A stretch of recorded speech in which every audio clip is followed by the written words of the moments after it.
YCP Rajya Sabha MP Vijayasai Reddy కూతురు నేహారెడ్డికి greater Vizag municipal corporation shock ఇచ్చింది. భీమిలి బీచ్ వద్ద సిఆర్జెడ్ నిబంధనలను ఉల్లంఘిస్తూ నేహారెడ్డి చేపట్టిన ప్రహరీ నిర్మాణాన్ని అధికారులు కూల్చివేశారు. నేహారెడ్డి కోస్టల్ రెగ్యులేషన్ జోన్ నిబంధనలను ఉల్లంఘించి ప్రహరీ నిర్మించారంటూ జనసేన కార్పొరేటర్ మూర్తి యాదవ్ గత నెలలో హైకోర్టులో పిల్ కూడా దాఖలు చేశారు. దీనిపై హైకోర్టు ప్రధాన న్యాయమూర్తి జస్టిస్ ధీరజ్ సింగ్ ఠాకూర్, జస్టిస్ చీమలపాటి రవిలతో కూడిన ధర్మాసనం విచారణ చేపట్టింది. కూల్చివేత విషయంలో ఎలాంటి చర్యలు తీసుకున్నారో వివరిస్తూ నివేదికను సమర్పించాలని హైకోర్టు జీవీఎంసీ అధికారులను ఆదేశిస్తూ తదుపరి విచారణను సెప్టెంబర్ 11కి వాయిదా వేసింది.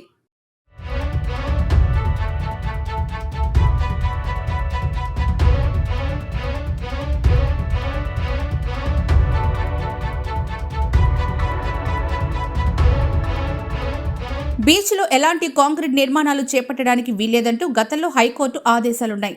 వీటన్నిటిని అతిక్రమించి నేహారెడ్డి ప్రహరీ కట్టడంపై ఉన్నత న్యాయస్థానం ఆగ్రహం వ్యక్తం చేయడంతో మేల్కొన్న జీవీఎంసీ అధికారులు సోమవారం ఆమెకు నోటీసులు జారీ చేశారు. 24 గంటల్లో అక్రమాలను తొలగించాలని లేదంటే తామే తొలగిస్తామని హెచ్చరించింది.